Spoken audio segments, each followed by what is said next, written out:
Welcome back to the Lemon Factor. I'm Chad, and today I have a 2019 Acura TLX A-Spec edition. I'm really excited to review this car for you. At the end of this review, hopefully you'll have a better idea of whether or not this is the right car for your wants and needs. And as I review the car, I'm going to compare this to the Honda Accord 2.0 Touring, what I consider the younger brother to the Acura TLX. And for some people, they may be looking to potentially move from the Honda line to the premium Acura, and they'd probably like to see how that compares.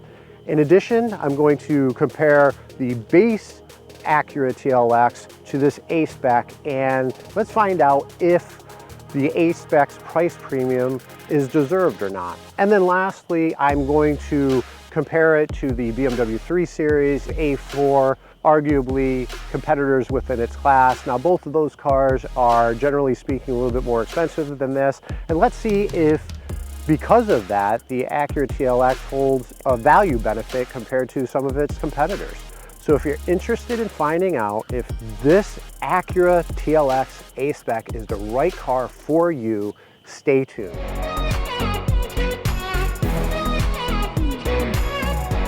Please don't forget to subscribe, turn on notifications, like, share, and comment below. Let me know what you think of this review. Let me know what other cars you'd like to see reviewed in the future. I'd love to hear from you, and I will take that into consideration in my future reviews. So why don't we get started and jump right in. We'll go around the car and take a look at the outside. We'll jump inside the car, take a look at the interior, and then we'll go on a test drive and find out how this car really performs.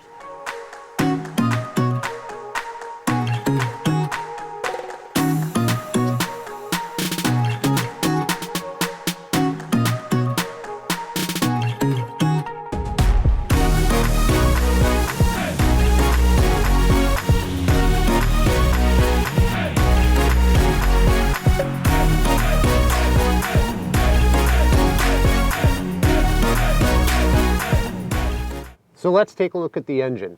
So this is a 3.5 liter V6, putting out 290 horsepower and 267 foot-pounds of torque. And this engine has been in the Acura stable for quite some time now. Personally, I believe they need to upgrade. However, with that said, there is also a 4-cylinder engine that comes standard on the TLX, so the V6 itself is an upgrade. With this car, not only is this the A-Spec package, but it also has the SH all-wheel drive, so the super handling all-wheel drive system that Acura employs, and it actually works pretty well. And now, once we get inside, I'll give you a little bit more feedback on how that handles. But I will say that as much as I like the updated grille, it still looks a little bit like a Beat, but I guess not as bad as in the past.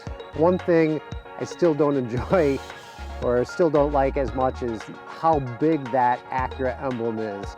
And maybe on the video it's hard to tell, but it's still massive. I really think they can tone that down a little bit. But what does is these headlights, these LED dual headlights, they look really nice. So we have these beautiful gunmetal gray 19-inch rims on the A-Spec package. They are rather large. They're 245, 40, 19 Michelin premises. I will tell you that after driving this car for a while, even though these are pretty low profile tires being 40, the ride is pretty good. And we'll go through that in a little bit more detail, but these are pretty nice rims. Let's take a look at the back. I like the smaller, subtle spoiler on the back. And the fact that it's not body color, it has the black, gloss black, has a nice accent to it. You see from the back, we have dual exhausts. These are pretty nice looking exhaust finishers. However, what's really interesting is they're not connected. The exhaust comes up, and these are strictly for looks. You do have a good amount of trunk space. It is really deep, it goes pretty far back. It's pretty wide, so loading and unloading things shouldn't be a problem. Why don't we take a look at the interior room? So I am 5'11". I call myself an average size guy. And as far as headroom, I don't know if you could see that, at 5'11", if I put my head back to the headrest, I do feel my hair brushing up against the roof. So not a ton of headroom for those maybe 6 foot and taller.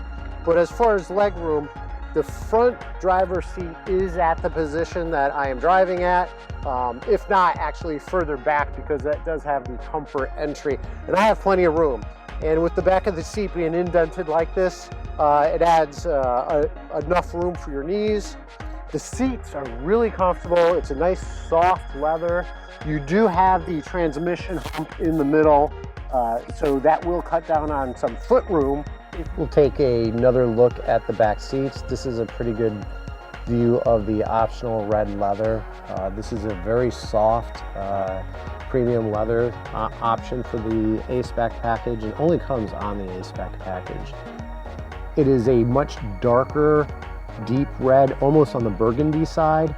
So as you can see here, in the middle there is the pull down armrest with the 2 cup holders and some storage. Unfortunately, there is not a pass through to the trunk. There are optional outboard heated seats in the rear. This vehicle does not have that, but as a reference, the Honda Accord 2.0 Touring does offer that. Jumping from the back seat to the front seat, the red carries over. I do like the fact that the red leather can be found on the door trim as well. And we have in the door not just the leather and the hard plastic, but we do have some of that faux brushed aluminum. Moving up to the dash, you can see here that access to the glove box is easily accessible by the driver. I do like how Acura has broken up the top part of the dash to the glove box with the faux brushed aluminum as well. Acura has broken the center dash up into a top section and a bottom section. And the top is the navigation. It is not a touch screen. It is controlled by the dial down here. What I do like is that the hood up top here provides really nice shielding from sun glare. Let's take a look at the center dash. Overall, I think it's a little confusing, especially with the fact that the top where the navigation is actually controlled by this dial down here and is not a touch screen. This screen right here is a touch screen. You have some redundancies in controls with these mechanical buttons, specifically for the climate control. And then you have redundancy up here with the soft touch for the touch screen itself. And then you do have the option to turn on the radio through this mechanical button. This screen is fairly small. Size itself wouldn't be a major issue, but I think the buttons you find on the screens here, at least to me, are relatively small, especially if you're trying to press a button while you're driving. I'd like them to be as large as possible to minimize any safety concerns. If we were to look at the navigation up top here, the navigation is fairly intuitive. I will say, however, the screen resolution and just how it's set up does seem very dated. Interesting note here, I haven't seen a car, or at least I haven't been in the car in a while, that has a CD player. So it does come with a CD player. Probably wouldn't expect to see a CD player in the next iteration, but for those of you who still value your CDs, at least you have the option for that. Under here, some storage as well as some wireless charging. We have the 9-speed ZF automatic transmission with the push button controls. There are 4 drive modes, so pressing those toggles between those, and why don't we just do that here. So as you'll see here, pressing the dynamic mode button near the shifter will move between the economy, the normal, the sport mode, and the sport plus. You do have your electronic parking brake, your brake hold, and then your auto start stop for conserving gas, and luckily you can turn that off. You have your 2 sizable cup holders. You do have your armrest, which is a nice soft, it's the same leather. It's not hugely padded, but the leather definitely adds a nice softness to it. You do have the power outlet, a 12 volt, as well as auxiliary outlet inside here.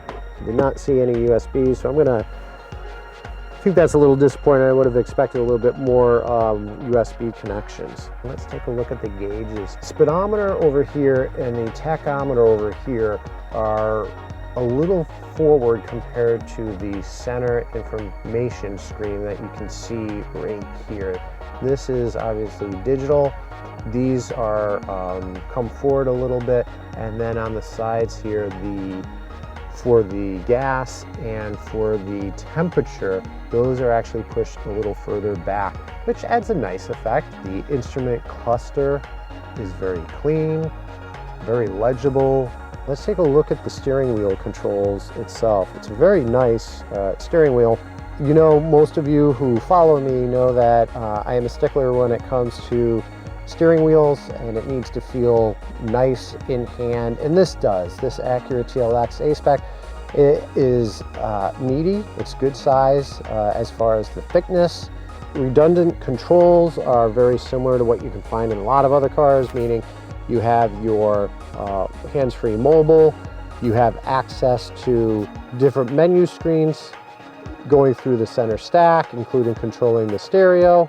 Over here you do have your cruise control, you have your trip, your information center, and you have your driving aids. Moving down here, you can see here, and very similar to what you find in the Honda Accord with these buttons, is you can have the defeatable lane assist, you can turn off traction control, you have your parking sensors you can disable, and then down here you have the release for the hood, release for the trunk, and then your gas.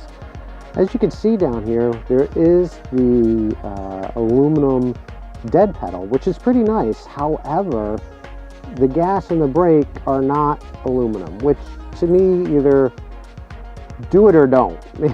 I would have never noticed the fact that they weren't aluminum, and maybe should be, except for the fact that they included it for the dead pedal and they didn't include it for the two others. So you have your controls for your lighting, and then for your sunroof, which sunroof does come standard. However, it's a standard size.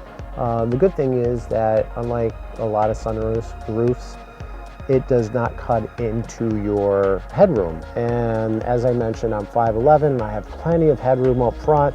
I do think even taller drivers will not have a problem. I think probably, you know, as much as 6'3".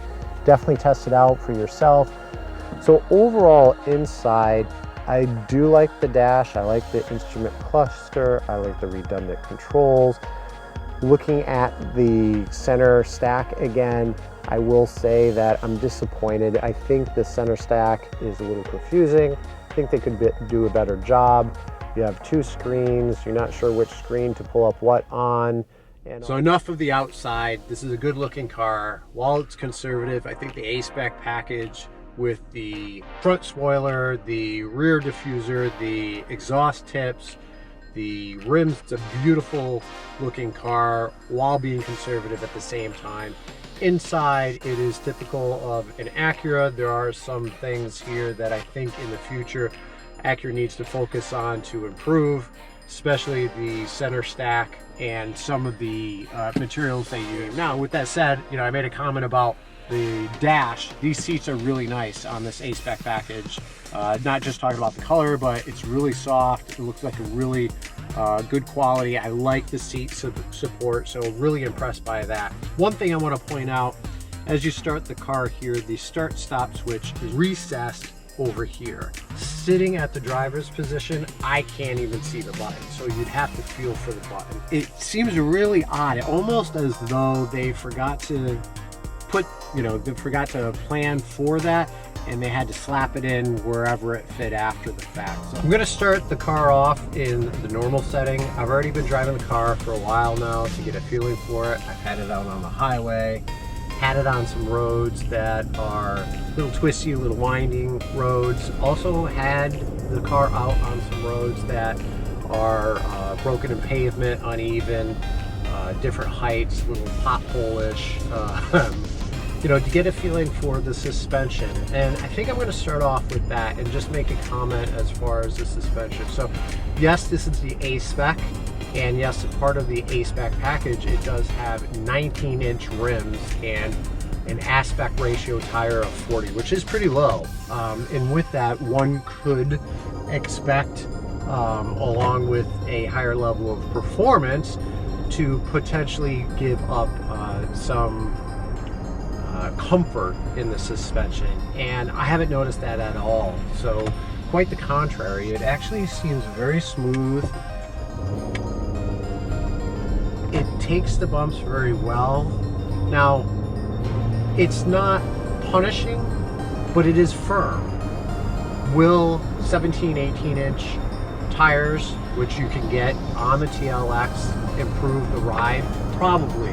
But if you're seriously considering the A-Spec and the only concern you have is on the ride, I do believe the suspension and tire package on this car works very well. As I drive the car, I am thinking about how it compares from a sound perspective. Now, immediately, the 3.5 liter V6 is a really nice sounding engine while also being relatively quiet. And nowadays, I can't tell if that's because of the level of sound that's being piped into the cabin or not.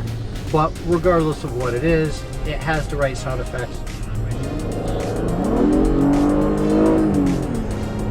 When you give it gas, you definitely have that as well. It's a nice sounding engine. It's a V6. It's not a 4-cylinder. You know, yes, I've had plenty of 4-cylinder engines, and you know, I enjoy them. But at the same time, they, for the most part, sound like lawnmowers. There's not a 4-cylinder engine that I've heard that I've been really impressed with.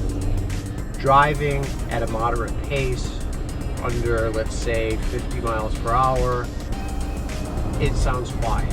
It sounds relatively smooth. However, once you get going, there is road noise from the tires, there is road noise from the wind, and that is something that I've complained about in the past from Honda products. It's better than an Accord, so improved. So steering, you know, I made a comment about the steering wheel. I do like it. I think it fits well in the hands and it's sporty. The steering feel itself is nicely weighted. Now, what many of you probably would like to hear is, you know, with that 3.5 liter V6 engine putting out 290 horsepower and 267 foot-pounds of torque, how does it feel? It sounds great. However, it doesn't really feel fast. It has some decent acceleration. However, you really need to wind it out, unlike some of the modern turbocharged cars where they have an immediate sense of pull due to the low-end torque. You don't experience that with this Acura TLX. I much prefer a torquier engine with the immediacy of that torque down low in the RPM band. What the Honda does not have, which this Acura does have, is the SH all-wheel drive, and it's phenomenal. You do not have any torque steer as you would expect. Going around the corners, you can see through the center gauge the dispersion of the power amongst the wheels, and you can tell it's doing its job. So when it comes to the brakes, as you push down on the brake pedal, there's an inch or two where there's a sense that it's not biting, that the brakes are not being applied. And after you get through that, then you do feel that and feel as though the brakes are working, and they're rather linear. However, just having that dead pedal feel initially at the top of the pedal is a little concerning. Going around corners, so it does have the SH all-wheel drive. However, do I think it adds a lot to the actual cornering ability? I don't, and this is a rather large car. It's a long car, but I would have thought with the suspension on the A-Spec, with the tires that they put on, that it would handle a little bit better. And it's not a bad handler, and by no means do you have a lot of body lean, so I think it's very planted, but at the same time it does feel heavy, and it does give definitely a more sporty feel. One thing I do like about this, which I found different than a BMW 4 Series that I had recently, is that the weighting of the steering isn't too heavy. So when you put it in Sports Plus, I don't notice a big difference in the steering feel, which is a good thing. I think it's weighted nicely. However, in some other cars, when you bump that up to a sport mode, it definitely gets really heavy. Keeps the RPMs up there, keeps it high in the rev range, which for this car, you need that.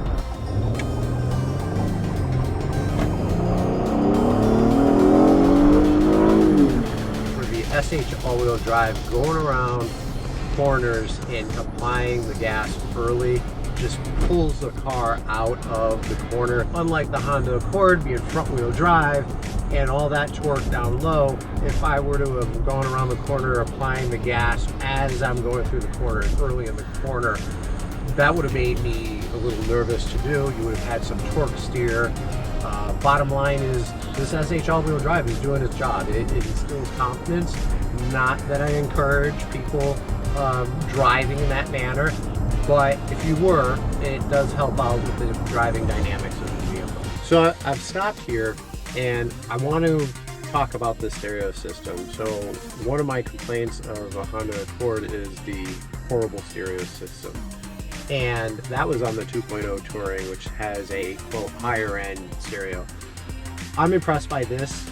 I'm not an audiophile, so by no means am I judging it based on anything more than my own personal preference and what I've experienced with some other cars. But this has an upgraded stereo, and it does sound really good from a bass perspective, the subwoofer, and from the highs. I tried to think about who this car would be right for.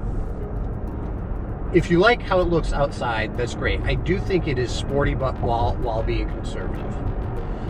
On the inside, it's very nice, clean layout. I do think the center dash is confusing. They need to clean that up and really change some of the things.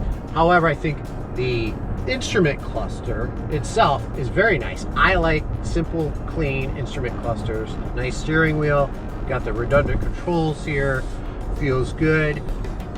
Driving the car feels nice. It's sporty. It's not glass smooth. It's not a high-end luxury car. Does the A-Spec demand a premium compared to the regular non-A-Spec model of the Acura TLX?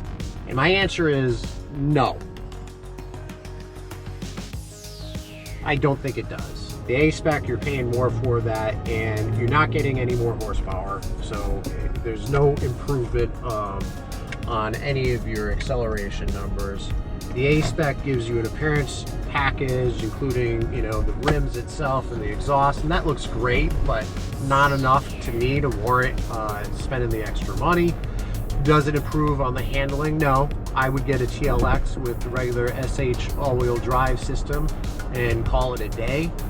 You know, I don't think that the suspension that comes with the A-Spec does anything that improves the handling enough. You're not getting bigger brakes. So no, I really don't think that it's worth the extra money to move up to an A-Spec package. How does this car compare to competitors like the BMW 3 Series or the Audi A4?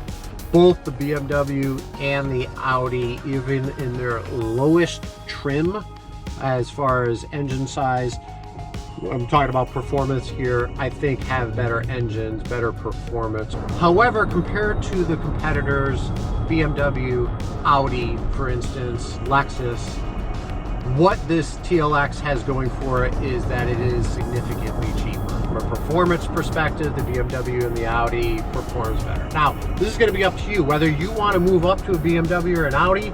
And yes, I did say move up because I do believe they are a little bit more premium than an Acura. If you want to move up to that and spend the extra money, just know that you're not getting anything more from a features perspective, from a safety perspective. What you're paying for is their name. What I've been waiting for, what I'd like to know, and what maybe a lot of you like to know, especially, how does the Acura TLX A-Spec compare to a Honda Accord 2.0 Touring? Is it worth the premium? Some of my complaints from a Honda included the engine noise, engine sound I should say, not noise. It's just the 4-cylinder engine. To me, it does not sound all that thrilling. And the Acura has it beat. This 3.5 liter V6 sounds better, right? From a overall noise perspective, the Honda has a lot of road noise and has a lot of tire noise when driving, or at least higher than I would like. And does this improve upon it? It does. I do believe the Acura is an improvement, but I don't think it's a big enough improvement to say, hey, I'm going to jump to an Acura because of its sound isolation or sound deadening qualities. From a stereo perspective, I've complained about the Honda Accord stereo, especially the fact that the 2.0 Touring supposedly has an upgraded stereo.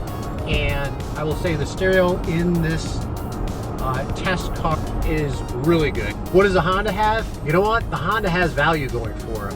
For the cost of a Honda Accord 2.0 Touring, for what you get, I think it's a phenomenal value. You're getting all the safety features of an Acura TLX as you in a Honda Accord, but in the Honda Accord, what do you get that the TLX doesn't deliver upon and what the TLX A-Spec doesn't deliver upon?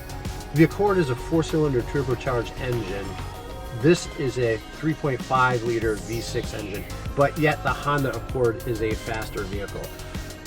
Is it by much? No, it's not by much. The magazines have the Accord at anywhere between 5.5, 5.7. For this A-Spec, I have seen anywhere between 5.7, 6.1. That's not significant. Or is it? I mean, you're spending a lot more, and it's a premium luxury brand of Honda. I would expect it to be a higher performing engine. So you get better performance in the Honda. It feels as though it corners about the same. From a suspension standpoint, it feels about the same. From a gas mileage perspective, the Honda beats it all day long. I believe it is 22.32 for the Honda Accord, and for this one, I believe it is 22.26, so you're not even getting any improvement upon gas mileage. From a look standpoint, I'm going to leave it out there. You know, looks are definitely subjective. You got to decide for yourself. I think they're both conservative looking cars. They both, you know, have their own niche.